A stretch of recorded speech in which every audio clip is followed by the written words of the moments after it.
Tregtari më i mirë në botë, Ebu Bekr es-Siddiku radiallahu anhu. Sekreti i një njeriu që e kuptoi se fitimi më i madh nuk është ai që numërohet me para. Imagjino një njeri që kishte mundësi të bëhej ndër njerëzit më të pasur të kohës së tij. Një njeri që e njihte tregtinë, dinte të negocionte, njihte njerëzit dhe e kuptonte vlerën e pasurisë. Por mbi të gjitha, ai e dinte se pasuria është vetëm një mjet, jo qëllimi. Ai njeri ishte Ebu Bekr es-Siddik, Zoti qoftë i kënaqur me të.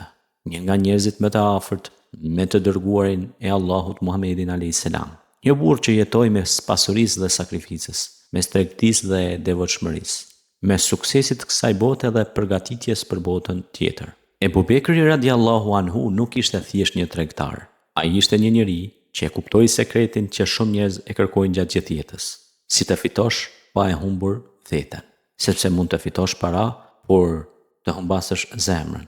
Mund të ndërtosh një biznes, por të shkatrosh moralin. Mund të bëhesh i njohur, por të mbetesh bosh nga brenda. Ebu Bekri radiallahu anhu na mësonte diçka krejt tjetër, se suksesi i vërtet nuk matet vetëm me atë që ke në dorë, ai matet me atë që ke në zemër.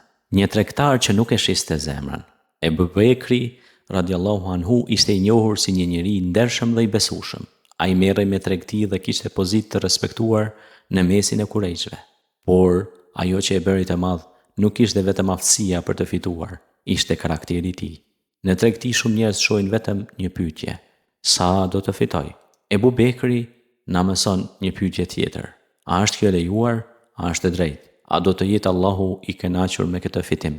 Ky është ndryshimi mes një tregtari të zakonshëm dhe një besimtari që e sheh tregtinë si përgjegjësi. Sepse fitimi mund të vijë nga shumë rrugë, por jo çdo rrugë të çon në bereqet. Mund të kesh shumë para, por pak qetësi. Mund të kesh një shtëpi të madhe, por një zemër të shqetësuar.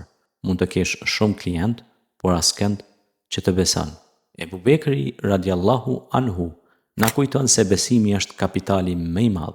Kur njerëzit e dinin se ai ishte i sinqert, fjala e tij kishte peshë. Kur njerëzit e dinin se ai nuk mashtronte, emri i tij bëhej pasuri. Dhe kjo është një mësim i madh edhe për kohën tonë. Nëse je biznesmen, nëse shet diçka, nëse ke një kompani, nëse punon me njerëz, mos mendo vetëm si ta arris fitimin. Mendo si ta arris besimin. Sepse një biznes mund të rritet me reklam, por një emër ndërtohet me karakter. Kur pasuria u bë rrugë për xhenet. Pastaj erdhi dita kur Muhamedi a.s. solli mesazhin e Islamit dhe Ebu Bekri nuk e pa Islamin si një pengesë për jetën e tij.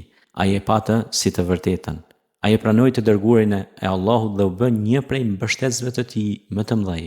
Këtu filloi një nga kapitujt më të fuqishëm të jetës së tij. Sepse tani pasuria e Ebu Bekrit nuk ishte më vetëm pasuri. Ai u bë mjet për të bërë mirë. Ai ndihmonte njerëzit, ai shpenzonte nga pasuria e tij për hir të Allahut, ai liroi skleverëve të torturuar për shkak të besimit të tyre. Mes tyre ishte edhe Bilali radiallahu anhu, i cili vonte rënd nga torturat e dhujtarëve. Ebu Bekri nuk pyeti: çfarë do të fitoj unë prej kësaj? Ai pyeti me veprën e tij: çfarë mund të bëj për hir të Allahut? Dhe kjo është një nga arsyet pse historia e tij prek zemrën, sepse ai e kuptoi diçka që shumë njerëz nuk e kuptojnë.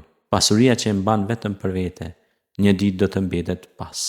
Por pasuria që shpenzon për Allahun mund të bëhet pasuri që të pret në botën tjetër. Prandaj mos e shiko vetëm atë që ke. Shiko dhe atë që mund të bësh me atë që ke. Ke para, ndihmo dikë, ke dije, mësoje dikë, ke mundësi, hape një derë për dikë, ke një zemër të mirë, mos e fshi. Sepse ndoshta ajo që ti e konsideron të vogël, tek Allahu është shumë e madhe. Kur i gjithë biznesi i kësaj bote u bë vogël. Një nga mësimet më të mëdha në jetën e Ebu Bekrit është se ai nuk u lidh me pasurinë. Kjo nuk do të thotë se pasuria është e keqe, përkundrazi. Por pasuria është e rrezikshme kur hyn në zemër. Në dorë mund të jetë mjet, në zemër mund të bëhet zot. Ebu Bekri radiallahu anhu kishte pasuri, por pasuria nuk e zotronte atë. Ai mund të jepte prej saj, mund të sakrifikonte, mund të largohej prej saj. Dhe kur erdhi koha e nevojës, ai dhan nga pasuria e tij për mbështetjen e Islamit. Në një transmetim të njohur kur u pyet se çfarë kishte lënë për familjen e tij, ai u përgjigj se kishte lënë Allahun dhe të dërguarin e tij. Ky është një nivel i jashtëzakonshëm i bindjes, sepse ne shpesh mendojmë: sa duhet të mbaj për vete? Ebu Bekri na mëson të pyesim, sa mund të jap? Ne mendojmë, po sikur të humbas. Ai jetonte me bindje, ajo që jepet për Allahun nuk humbet. Kjo është arsyeja pse historia e Abu Bekrit nuk është thjesht histori e një tregtari. Është histori e një njeriu që e kuptoi investimin më të madh. Ai investoi në njerëz, investoi në të vërtetën, investoi në Islam, investoi në ahiret. Dhe kjo është një formulë që vlen edhe sot. Mos investo vetëm në atë që njerëzit mund ta shohin. Investo edhe në atë që Allahu e di. Tregtia që nuk mbaron kurrë. Sot bota na mëson bli më shumë, fito më shumë, shit më shumë, bëhu më i madh, bëhu më i famshëm, por Islami na mëson diçka më të thellë. Bëhu më i mirë, sepse çfarë vlere ka një pasuri e madhe nëse nuk ka bereqet? Çfarë vlere ka një biznes i madh nëse padrejtësia është pjesë e tij? Çfarë vlere ka fama nëse Allahu nuk është i kënaqur me ty? Ebu Bekri radiallahu anhu na mëson se mund të jesh i suksesshëm në tregti dhe njëkohësisht të jesh i madh në adhurim. Mund të kesh pasuri, por të jetosh me thjeshtësi. Mund të kesh pozitë, por të mbetesh modest. Mund të jesh i respektuar nga njerëzit, por të shqetësohesh më shumë për kënaqësinë e Allahut. Ky është suksesi i vërtetë. Dhe ndoshta pikërisht këtu fshihet kuptimi i titullit, tregtari më i mirë. Jo sepse ai ishte thjesht më i pasuri, por sepse ai e kuptoi çfarë ia vlen të blesh. Ai e bleu kënaqësinë e Allahut me sakrificë, e bleu dashurinë e njerëzve me sinqeritet, e fitoi besimin me karakter dhe e ndërtoi emrin e tij jo me pasurinë që grumulloi, por me të mirën që dha. Mesazhi për ne. Ndoshta ti sot je duke kaluar vështirësi financiare, ndoshta biznesi yt nuk po ecën, ndoshta ke shumë borxhe, ndoshta po punon çdo ditë dhe përsëri duket sikur nuk po përparon. Mos u dorëzo, por në të njëjtën kohë mos e shit moralin tënd për një fitim të shpejtë. Mos e shit besimin për para, mos e shit ndërgjegjen për një kontratë, mos e shit ahiretin për disa euro, sepse një ditë ne të gjithë do të dalim nga kjo botë pa biznesin ton, pa telefonin, pa shtëpinë, pa makinë, pa llogarinë bankare. Dhe atëherë do të mbetet vetëm ajo që kemi bërë. Prandaj bëhu tregtar, por tregto me ndershmëri, fito por fito halal, ndërto por ndërto edhe karakterin tënd, mbledh pasuri, por mos harro të mbledhësh vepra të mira.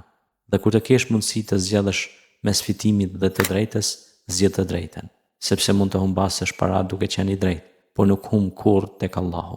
Ebu Bekër Siddiku radiallahu anhu nuk la pas vetëm një histori. Ai la një standardin e sinqeritetit, standardin e besnikërisë, sakrificës, standardin e një njeriu që kishte pasuri, por pasuria nuk e kishte atë. Dhe kjo është pyetja që secili prej nesh duhet t'ia bëj vetes.